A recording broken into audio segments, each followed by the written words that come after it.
This baby boy was born 2 weeks ago in utter darkness. The hospital where he was delivered in Andhra Pradesh's Narsipatnam, which lies 311 kilometers from the capital city of Amravati, was plunged in darkness due to power cuts.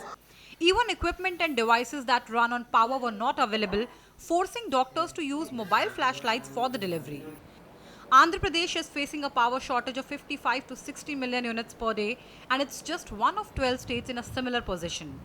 Experts blame this powerlessness on three factors. Number one reason is more demand of electricity. Number two reason is less supply of coal to the thermal power station because of the production also and because of the non-availability of railway rakes also. And the third reason is soaring prices of imported coal, which has forced the thermal power plants based on the imported coal to run on the indigenous coal. Rising temperatures and a pickup in the economy have contributed to a steep increase in the demand for power.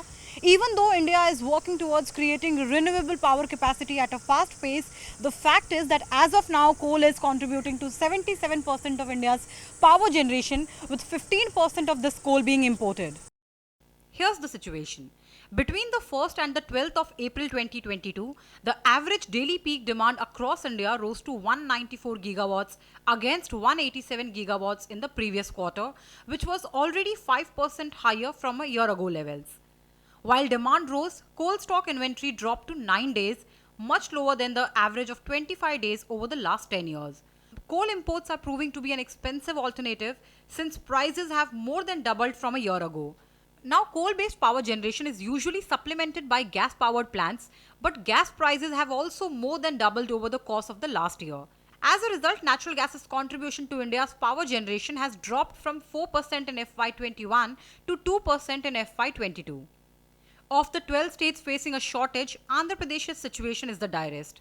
The state has reduced its industrial supply by 50% and imposed massive power cuts for domestic users. Gujarat has asked industries to remain shut once a week to make up for its 500 megawatts shortage.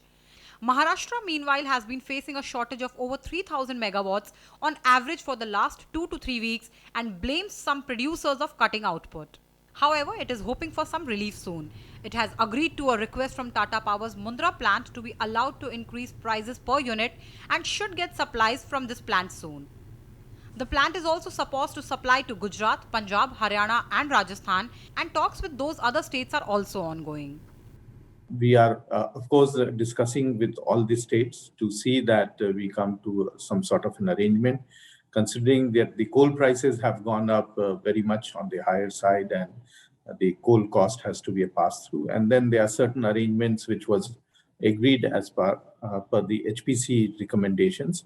So all those things are under discussions, and hopefully in next 1 week to 10 days time, we should be in a position to conclude all these arrangements.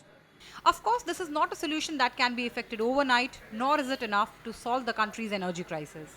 There's no immediate respite in sight, but power cuts and higher electricity bills are definitely on the agenda this summer. But the experts say that this is the right time to work on the issues plaguing the power sector, like poor health of discoms and better norms for coal mining to ensure that we don't face similar crises in the future.